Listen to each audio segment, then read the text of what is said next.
This is the Hidden Killers podcast with Tony Brueski. Featuring author, psychologist, and daily contributor, Shavaun Scott. The family of Cynthia Dawn Kinney, they're getting old. They certainly want answers to the disappearance of their daughter in 1976. And there's been a lot of excitement talking possibly about Dennis Rader being the one. Maybe there'll be some closure here. That's been the speculation with some of the journal entries that he's had. Bad wash day. He was sitting across at the bank installing EADT at the time that this young woman went missing. No body ever found, though. And the investigators on this, the Osage County Police Department, Eddie Viren heading that up, very, what the word, I'm trying to think of a word I'm looking for here to describe it. Adventurous? Maybe it's something else, but very much into this case, going and digging up places, the old property that he had.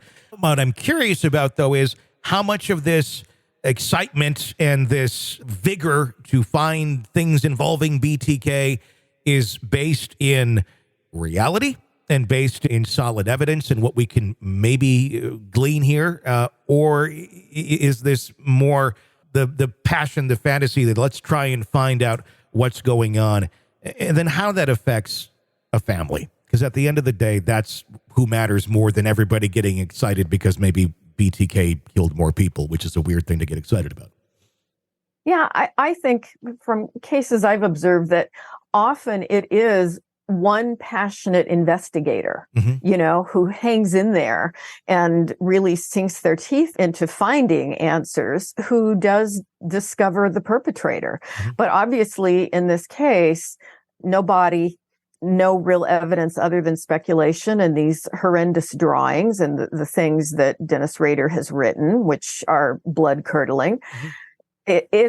There may not be anything. There may not be anything. And yes, I have read that this is very upsetting to the parents. And, Sure. At what point do we say, well, it's likely? Because there are a lot of people that we suspect of committing crimes. I mean, I've known of many incidents where it's like everybody knew on some level that the person had committed more murders or more crimes of some kind, but there just wasn't any evidence that was going to ever clear it up. And sometimes we're just left with that. And that seems to be, it's interesting. It's hard to know where this is going to go. I had a chance to talk last night to Under Sheriff Gary Upton. He's the right below Eddie Viren. He also wears a large hat, I should say, by the way. And very nice man. The interview is on the podcast. We talked for about an hour in depth. It was nice to really ask some questions, more so than just television where it's, quick sound snips. But it was interesting to hear how Dennis Rader reacted after the DA made that almost opposing statement to the investigators, saying that we don't have enough evidence to prosecute Dennis Rader at this moment in time. And they don't. They need more, and they're digging. Yeah. They're going to try and find more. They're trying to get information from Wichita. They're trying to get evidence. They're trying to get everything to try and help the investigation right there. So who knows where that will go.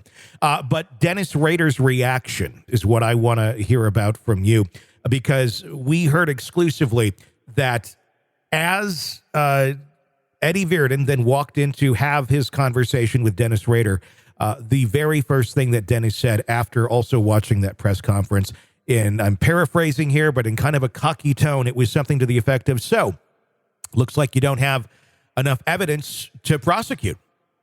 And that's then where the conversation continued.